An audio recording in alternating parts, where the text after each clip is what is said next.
Okay guys, now that you have requested your account, hopefully received your email, and have set up a password for RedCap, you can log in. Just go to the link that's provided in the email. Once you log in, you'll see some menu on your left here to list my projects, project home, project setup. I've gone through and I've set up a sample survey, and I'll just kind of go through the process there to illustrate that. There's also a few demonstration videos that are created by RedCap that you can view and should view if you need help there. A lot of this is pretty intuitive, but I'm going to show you what I've done. I've gone to my projects, and there's a survey tool that's been set up previously. I've set up one here called ITIQ RedCap Test Survey.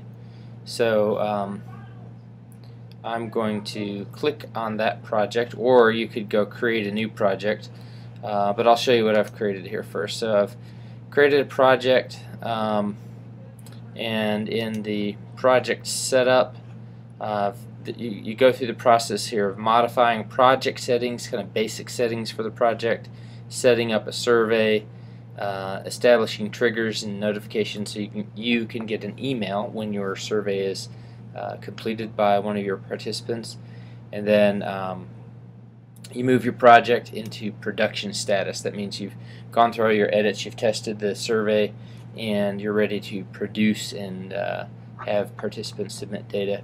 And then set up project bookmarks. I did that. I'm not really sure what that's for yet. I wouldn't worry about it. User rights and permissions. You can set up a form and share it. Let me have access to it if you want me to edit or look at something or help you with trouble that you're having. But we're just going to really use this as a basic survey tool, just to be able to collect survey data, and that way you can pull it into a database and you can use that for some of your later visualizations. So the project that I created, I can go in here and modify the project settings. It's probably going to give me a little error message or tell me that since I have moved this into production mode, it should give me a little warning here. So what I'm actually just going to cancel this, and I'm going to use that as a template for a new project. So back to project home, I'm going to go to actually my projects, and then create a new project, and I'm going to call this ITIQ VizLab Test Survey. I'll call this one 2, or Demo. I'll call that one Demo. Purpose of this project, for this class, I would just list all of them as practice just for fun. That's what you need to do. And then most of the things that we're going to do, I think we'll be able to make use of a single survey. I think data entry forms will let you have participants add and edit and sort data and things like that, which we don't really need to worry about. So we're going to do a single survey, and I'm going to hit create that project. Now all the steps that I need to go through have not been checked. They're not completed yet. They need to be done. So what I'm going to do is go to modify project settings. Okay, that's done. Actually, that one should be checked. So we can say we like that and we're done with that step, or you can modify it. Set up my survey. So I'm going to go set up my survey. I believe you can choose some basics here, and then at some point it's going to let us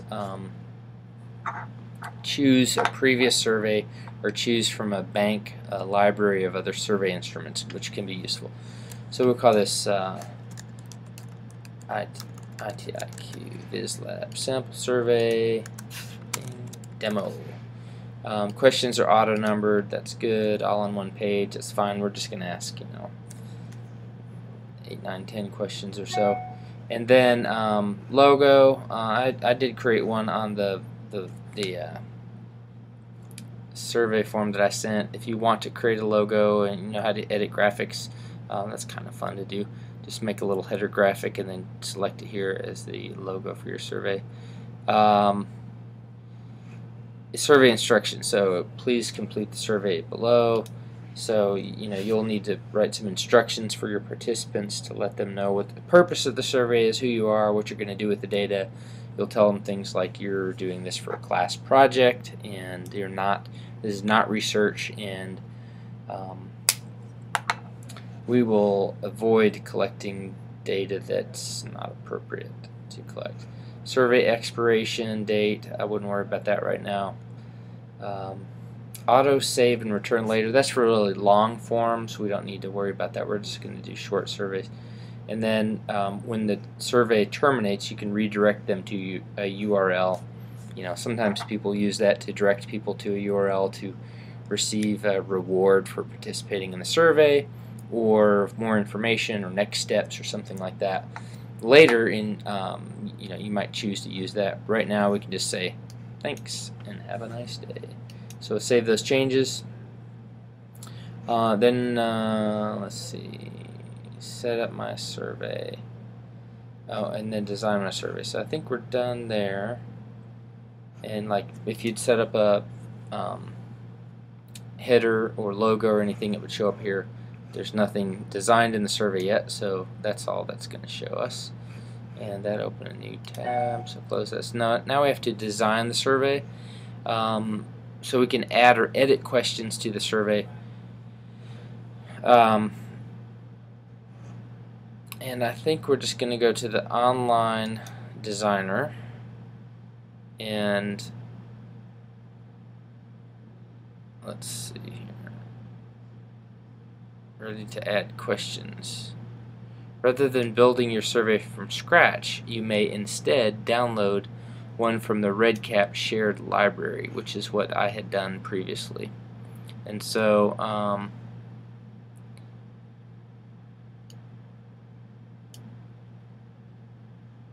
you can download one from the library. So you might do, there's a 187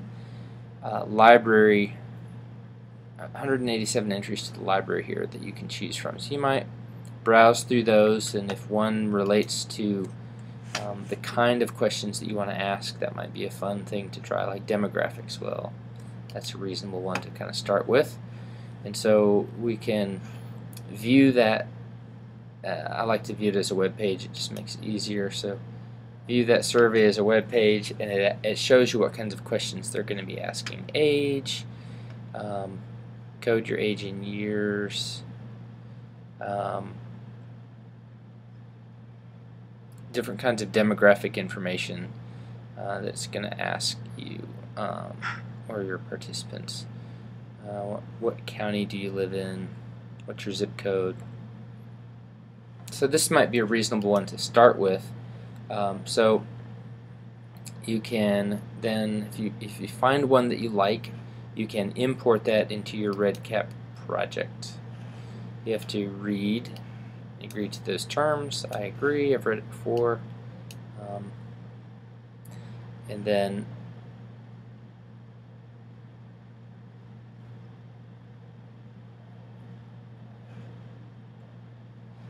please note this will, since it's a single survey, it will completely replace all other survey questions. So you can't halfway design one and then import one. It will just completely overwrite that. So I'm going to say that's fine, add it. It's going to think. And then looks like I'd return to the previous page. And this is the cool part. Here's a survey with a bunch of questions. We're not going to go through all of these in the demo, but basically you can pick and choose and decide what you like. So if you want to ask somebody's age, that's great. Maybe they don't know or they refuse to answer that. Are you Hispanic or Latino? Which one or more of the following would you say is your race? So you can give people multiple options there, and other. So let's just say you wanted to use some of those basic options, and then we get down, have you ever served active duty in the United States Air Force? Let's just say, not that that's not important, that is important, but let's say in our case that's not something we're looking at. We can remove that if we want to. You can change the order of these by dragging them up and around, or you can edit by changing questions. So I want you to go through those and edit, get questions that you want. If you don't want to pick one of those surveys, you can design one from scratch. That's fine. For each of these, you could change the kinds of responses, so you could change it from this is multiple choice radio buttons. They've shown you what the response options are here, and they've coded them, so it looks like if a person checks choose to enter number of children, it selects a 00, 88 is none, and 99 is they refused. Those kind of codes, these codes are what show up in your spreadsheet, I believe. So we can make some edits and then save. If you want to add a new question, you can add it underneath one of the existing questions. So you can go here, add a new question, and you can say, you know, what was your childhood pet's name? Question mark. Pets underscore name. It's required, yes or no. You can choose what you want to do there. Some of that's explained in the options or the instructions earlier. Multiple choice radio button, so that's not appropriate for what was your childhood pet's name. That's more of an open-ended question. So we're going to select a descriptive text with an optional image file attachment. They could even attach a picture of their pet if they had one. So depending on what kind of data you want to collect or form or survey you want to collect, you can edit a form given these parameters. That's all I'm going to show you for editing and designing a form. I doubt that you're going to want one with this many questions again, maybe 10. So I'm going to scroll up to the top and preview that instrument really quickly. Oh, okay, that's the preview mode there. There's a better preview mode.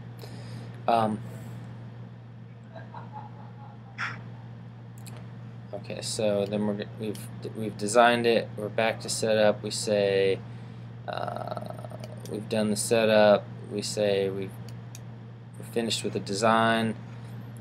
Project and bookmarks. I wouldn't worry about that one right now. Triggers and notifications. This one's a good one to set up, so you can, since your link blue is in there, you should get an email notification, and you can say, if you check that box, you can say, check, I want an email notification. I believe some way you can add some other email addresses here.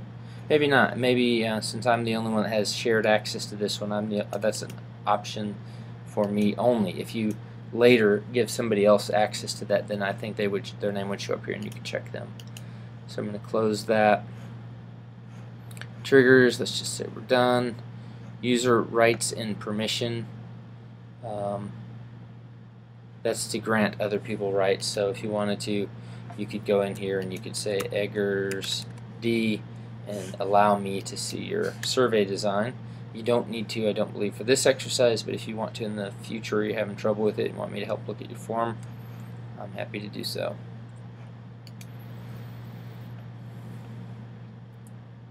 Okay, user rights. Say I'm done with that. Move your project to production status. Somewhere we want to preview this.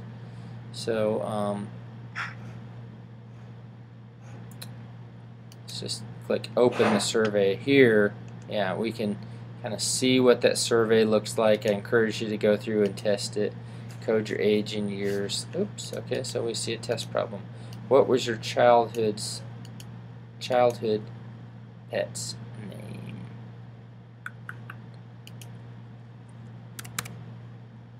So that doesn't appear to work. So that's good. Lets us know something. So we go back up to design your survey, online designer, pet's name, and we're going to click the pencil to edit that. Descriptive text with optional file attachment. I'm going to change that. I haven't used the optional image file attachment before, so maybe that's not what I think it is. So text box with short text. So we're going to set that, save. I'm going to go up here to Open the survey. Childhood pet's name. Okay, so you put in a pet's name. You can test the data. That all looks good. So I'm going to close that preview out. Once you are ready to launch your survey, you can freeze that and say go to production mode. I think that you should be able to test it and collect data before you go into production mode. I think. So if you figure that out, go ahead and do that. But I'm going to go back to project setup. Let's just say you've tested it and everything's working, and you want to move it to production. So click for production. Yes, it's giving you a little warning that says it'll overwrite your calendar and data and setup. Your base data there. So now that you've successfully designed a survey, what you can do is you can invite participants by email. So if you click that, you can add participant list here with email addresses, or it produces a public survey URL. So you can click and it will send you an email with that you can forward over to people, or you can copy that to a clipboard, which I encourage you to do, and then go to a place, which I'm going to do here, and when I edit your, paste that URL so that people can click on that survey. So if I clicked that and followed that link and went to that survey page, it's going to produce a survey here. So I can go click dog coding years, and you can complete that survey, and then once you do, you submit that. It says thank you for taking the survey. In a short while it should send me an email